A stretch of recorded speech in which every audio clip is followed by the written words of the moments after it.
প্রধান উপদেষ্টার সঙ্গে বিকালে ৭ রাজনৈতিক দলের বৈঠক। ছাত্র দলের প্রেস বিজ্ঞপ্তি সম্পূর্ণ ভিত্তিহীন দাবি ছাত্র শিবিরের। বঙ্গোপসাগরে লঘুচাপ, ভারী বৃষ্টির সম্ভাবনা। জুলাই হত্যার বিচার দ্রুত করতে ট্রাইব্যুনাল বাড়ানোর ইঙ্গিত। আবারও বাড়ল স্বর্ণের দাম। ট্রেনে চড়ে চীনে পৌঁছালেন কিং জং উন। দক্ষিণ আফ্রিকার টি-20 টুর্নামেন্টে সাকিব সহ 14 বাংলাদেশি। দর্শক, শুনছিলেন দিনের খবরের প্রধান শিরোনাম। এবার বিস্তারিত। তার আগে আমাদের ইউটিউব চ্যানেল সাবস্ক্রাইব করুন এবং সব খবর পেতে ফেসবুক পেজ ফলো করে রাখার পাশাপাশি ওয়েবসাইট ভিজিট করুন। প্রধান উপদেষ্টা ডক্টর মোহাম্মদ ইউনূসের সাথে বিকালে 7 রাজনৈতিক দলের বৈঠক অনুষ্ঠিত হবে। আগামী জাতীয় সংসদ নির্বাচন ও চলমান রাজনৈতিক পরিস্থিতি নিয়ে আলোচনার জন্য প্রধান উপদেষ্টা অধ্যাপক ডক্টর মোহাম্মদ ইউনূস আজ মঙ্গলবার বিকাল 5টায় 7টি রাজনৈতিক দল এবং একটি সংগঠনের প্রতিনিধিদের সঙ্গে বৈঠকে বসবেন। প্রধান উপদেষ্টার প্রেস উইং জানিয়েছেন, জাতীয় অতিথি ভবন যমুনায় এই বৈঠক অনুষ্ঠিত হবে। বৈঠকে অংশ নেবে এবি পার্টি, নাগরিক ঐক্য, গণসংহতি আন্দোলন, গণ অধিকার পরিষদ, এলডিপি, ইসলামী আন্দোলন বাংলাদেশ, জাতীয় ফ্রন্ট এবং হেফাজতে ইসলাম। এর আগে গত রোববার প্রধান উপদেষ্টা বিএনপি, জামায়াত ইসলামী ও এনসিপির সঙ্গে বৈঠক করেন। ধারাবাহিকভাবে এই বৈঠকে আসন্ন নির্বাচনের প্রস্তুতি অনেকটা অগ্রগতি হিসাবে দেখা হচ্ছে। সামাজিক যোগাযোগ মাধ্যম ফেসবুকে একজন নারী শিক্ষার্থীকে নিয়ে কুরুচিপূর্ণ মন্তব্যকারী শিক্ষার্থীর সঙ্গে ছাত্র শিবিরের সংশ্লিষ্টতার কোনো তথ্য সম্পূর্ণ ভিত্তিহীন বলে দাবি করেছেন সংগঠনটি। সেই সঙ্গে অপপ্রচার ও তীব্র নিন্দা ও হুঁশিয়ারি উচ্চারণ করেছে ছাত্র শিবির। মঙ্গলবার ছাত্র শিবিরের কেন্দ্রীয় সভাপতি জাহিদুল ইসলাম ও সেক্রেটারি জেনারেল নুরুল ইসলাম সাদ্দাম এক যৌথ বিবৃতিতে এই প্রতিবাদ জানান। বিবৃতিতে তারা বলেন, ছাত্রদল সম্প্রতি যে প্রেস বিজ্ঞপ্তি দিয়েছে তা সম্পূর্ণ ভিত্তিহীন, বানোয়াট এবং রাজনৈতিক উদ্দেশ্য প্রণোদিত। নারী শিক্ষার্থীদের নিরাপত্তা প্রশ্নে নিজেদের কলঙ্ক ঢাকতে ছাত্রদল এখন ছাত্র শিবিরের ঢাকা বিশ্ববিদ্যালয় শাখাকে জড়িয়ে নোংরামি করছেন। ছাত্র শিবিরের নেতা বলেন, ঢাবিসহ দেশের বিভিন্ন ক্যাম্পাসে ছাত্রদলের নেতারা বিভিন্ন সময়ে নারী শিক্ষার্থীদের বিরুদ্ধে সাইবার বুলিং এবং ধর্ষণ, শ্লীলতাহানির মতো জঘন্য অপরাধে জড়িত।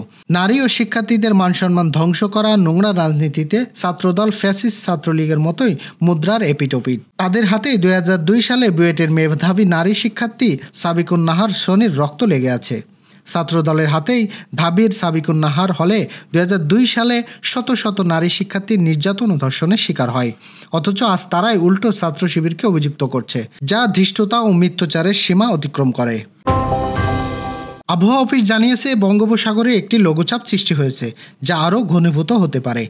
এর প্রভাবে দেশের বিভিন্ন অঞ্চলে অস্থায়ী দমকা হাওয়া, বজ্রসহ বৃষ্টি ও ভারী বৃষ্টি হতে পারে।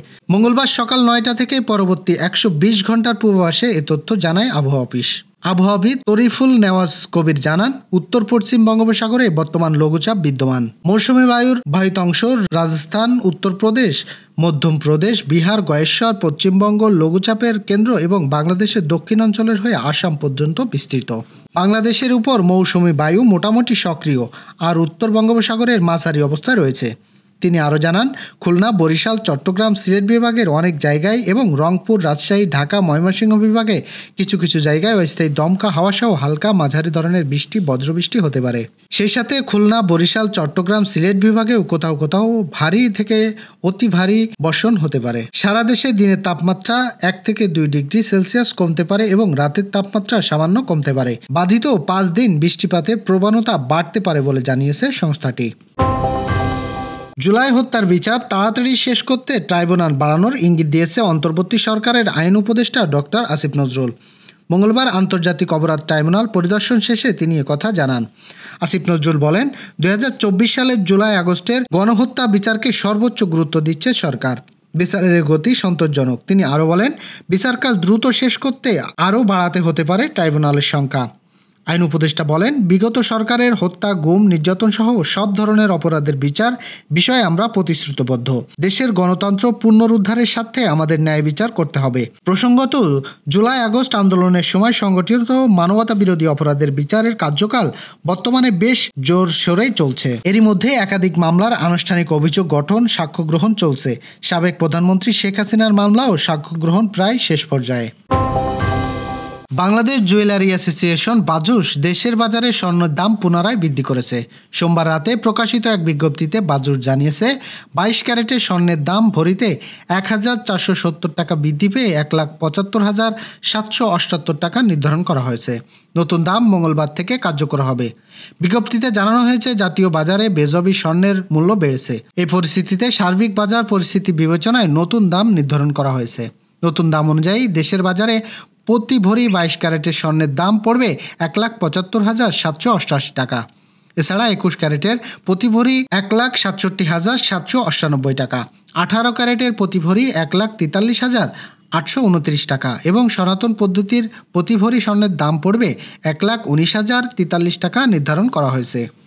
এদিকে বিজ্ঞপ্তিতে বাজুস আরও জানায় স্বর্ণের বিক্রয় মূল্যের সঙ্গে আনুষঙ্গিকভাবে সরকার নির্ধারিত 5% ভ্যাট বাজুস নির্ধারিত ন্যূনতম মজুরি 6% যুক্ত করতে হবে। তবে গহনার ডিজাইন ও মনোভেদে মজুরি তারতম্য হতে পারে। এর আগে সর্বশেষ গত 30 আগস্ট দেশের বাজারে স্বর্ণের দাম সমন্বয় করেছিল বাজুস। চীনে পৌঁছেছেন উত্তর কোরিয়ার নেতা কিম জং উন। তার বিশেষ ট্রেনে সীমান্ত পেরিয়ে চীনে প্রবেশ করেছে বলে জানিয়েছেন রাষ্ট্রীয় গণমাধ্যম। দ্বিতীয় বিশ্বযুদ্ধের সমাপ্তির 80তম বার্ষিকী উপলক্ষে বেইজিংয়ে বুধবার অনুষ্ঠেয় সামরিক কুচকাওয়াজে যোগ দেওয়ার জন্য চীনে গেলেন কিম জং উন। এটি হবে তার প্রথম বহুপাক্ষিক আন্তর্জাতিক বৈঠক। খবর বিবিসির। চীনের প্রেসিডেন্ট শি জিনপিং, রাশিয়ার ভ্লাদিমির পুতিন সহ আরও 26 দেশের নেতার সঙ্গে একই মঞ্চ থাকবেন কিম। 1959 সালের পর এবার প্রথমবারে কোনো উত্তর কোরীয় নেতা চীনের সামরিক কুচকাওয়াজে অংশ নিচ্ছেন। দক্ষিণ কোরিয়ার ইয়ানহোপ বার্তা সংস্থার খবর অনুযায়ী ট্রেনের কঠোর সুরক্ষা ব্যবস্থা থাকার কারণে এটি ধীরে চলে। ট্রেনটিতে ফরাসি ভাইন, লাভিস্টানের মতো বিলাসবহুল খাবার পরিবেশনের জন্য রেস্তোরাঁ কাজ রয়েছে। মোট প্রায় 90টির বগি। একই ট্রেনে বৈঠক কক্ষ, দর্শন কক্ষ, শয়ন কক্ষও আছে। 2015 সালে বিজয় দিবস কুচকাওয়াজে পিংমিং উচ্চ পর্যায়ের প্রতিনিধি দল পাঠালেও এবার কিম নিজেই উপস্থিত থাকছেন। তিনি সর্বশেষ বেইজিং সফরে করেছিলেন 2019 সালে। দুই দেশের কূটনৈতিক সম্পর্ক 70 বছর পূর্তি উপলক্ষে এই সফর। তখনও তিনি ট্রেনে গিয়েছিলেন। কিমের দাদা কিং লং সুং ও তার বাবা কিং লং উনও বিমানে ভ্রমণ এড়িয়ে ট্রেনের সফরে ঐতিহ্য বজায় রেখেছিলেন। এশিয়া টি-20 লিগে এখনও পর্যন্ত কোনো বাংলাদেশি ক্রিকেটার খেলেননি। এবার সেই অপূর্ণতা কেটে যেতে পারে।